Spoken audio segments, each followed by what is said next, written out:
Nous recevons à présent sur ce plateau notre journaliste sportif et ses invités, Mickaël Elmidoro. Vous allez nous parler de sport, c'est la chronique du jeudi. Bonsoir Mickaël. Bonsoir Florane, aujourd'hui coup de projecteur sur les Templiers d'Elancourt. Le club de football américain est actuellement en pleine préparation pour la saison prochaine. L'équipe ne reprendra le championnat qu'en février. Pour nous parler de cette structure et des objectifs du club, nous recevons sur ce plateau Georges Agostino, le président du club, et le directeur sportif Frédéric Pinchot. Bonsoir. Bonsoir. Alors Georges, l'année dernière n'a pas été une grande saison. Vous aviez loupé les premiers matchs, on va dire ça comme ça. Est-ce que ça a été vraiment déterminant dans la suite du championnat ? Oui, bien sûr. On a très mal débuté la saison. À domicile ? À domicile surtout. Bon, si on veut résumer vite fait, on a perdu les matchs importants qui nous ont empêchés d'aller en play-off et d'aller plus loin. On a gagné ceux qu'il ne fallait pas perdre pour ne pas descendre en deuxième division. On s'est maintenu. Ce n'était pas une grande saison parce que l'objectif était légèrement supérieur. Mais voilà. Nouvelle saison.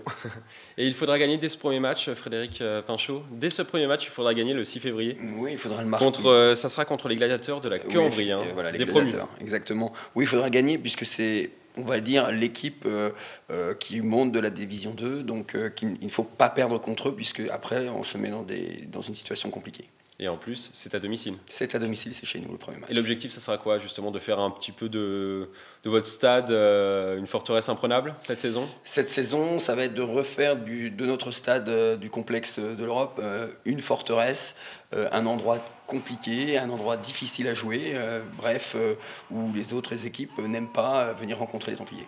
Georges, est-ce que les Templiers font partie des favoris sur cette saison ? Ou est-ce qu'il y a d'autres équipes qui vous font peur ? On fait partie des outsiders. Des outsiders ? Ouais, on va dire qu'il y a des clubs, beaucoup de grands clubs français qui l'étaient déjà, se sont énormément renforcés. Nous, on essaie de le faire, d'où la venue et la présence de Frédéric Pinchot. On essaie de... Votre nouveau directeur sportif. Notre nouveau directeur sportif. On essaie de se renouveler, d'avoir des nouvelles idées. Ce qui a marché à un moment donné ne marche plus tout le temps. Objectif, je laisserai Fred en parler. On va essayer de faire le mieux possible cette année, puisque c'est une année de transition. Hein. On a Vivier qui est là, on a Vivier jeune, on a Vivier senior. On va vraiment essayer de faire le maximum. Personnellement, si on arrive à la porte du play-off ou play-off, je serai personnellement content. L'année dernière, la saison a été très difficile. La saison d'avant, par contre, ça a fonctionné, on peut dire ça comme ça. Finalement, vous réussissez une saison sur deux. Donc cette saison, logiquement, vous devriez tout terrasser. On va dire que la saison dernière a été une conséquence d'une saison hyper réussie l'année précédente et qui s'est terminée malheureusement dans des conditions un petit peu difficiles pour nous.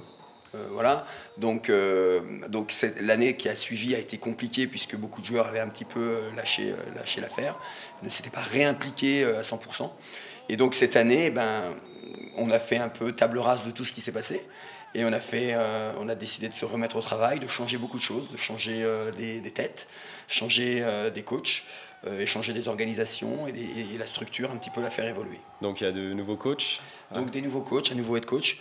Emmanuel Charret a préféré quitter puisqu'il décidait de se tourner vers autre chose, vers d'autres objectifs. Donc Emmanuel nous a quittés. Il a été remplacé au head coaching par le coach principal, par Michael Marion, qui était déjà coach chez nous. Donc on garde toujours un petit peu un peu de famille, un peu de personnes qui viennent de chez nous. Et on a restructuré un petit peu les autres coachs avec des nouvelles têtes, ce qui permet un peu aux joueurs qui sont là depuis très longtemps de changer de routine d'entraînement. Et il y a des Américains qui vous ont rejoint. Voilà. Alors pour l'instant, il y en a un, puisque le deuxième, il est en attente encore et que c'est une petite surprise, donc on le garde sous la main. On en a un qui était, on va dire, en quelque sorte en vacances en France et qui ne savait pas qu'on jouait au football américain en France et qui est venu un jour nous rencontrer et nous a proposé ses services. Et quand on s'est renseigné sur lui, on s'est aperçu que c'était un très très bon joueur, un excellent joueur et il a décidé de signer chez nous parce qu'il trouvait l'ambiance du club très très sympa. Donc à 2 mois un mois et demi on va dire du premier match, est-ce qu'on peut dire que l'équipe est prête ? L'effectif est au complet ? L'effectif n'est pas... Ou est-ce que l'effectif peut encore être modifié ? L'effectif peut être modifié.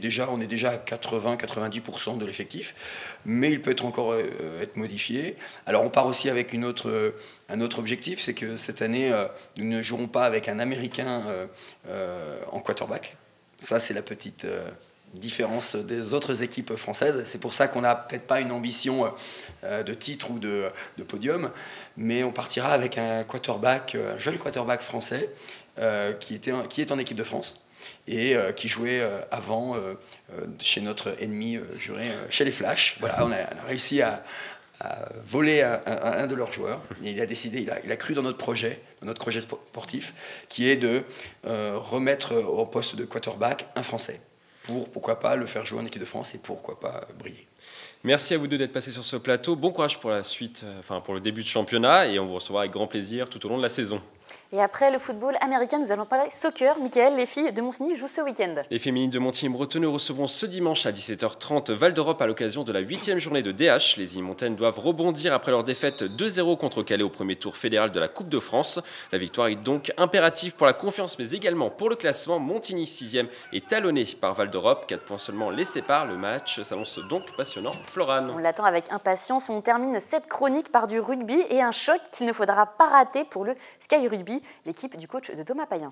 Un choc, vous avez trouvé le mot juste, Florane. Le Sky Rugby, premier du classement de promotion d'honneur, reçoit ce dimanche à 14h30 le 3e du championnat Terre de France. En cas de victoire, le Sky terminera l'année 2015 en tête. La montée deviendra alors de plus en plus concrète pour les Yvelinois. Sur la pelouse du stade des Bouts des Clos, il devrait y avoir du spectacle. Les Saint-Quentinois ont déjà marqué 148 points depuis le début de la saison. Un match ne pas manquer. Donc Florane, si vous voulez m'accompagner dimanche, je serai présent au stade. Ah désolé Mickaël, je me suis programmé une petite séance de running, mais une prochaine fois peut-être, certainement. C'est noté, j'ai une bonne mémoire. Merci à vous et à lundi pour le 7-8 Sport, ce sera le dernier de notre année 2015. Qu'est-ce que vous nous préparez de beau? Alors je vous prépare un petit Paris-Nice, du cyclisme avec Paris-Nice, mais également du golf avec le portrait de la future pépite du golf français Benjamin Jaillet, un sportif originaire de Montigny-Bretonneux. Le dernier 7-8 Sport de l'année 2015, il ne faudra pas le rater, c'est la fin de cette édition. Merci.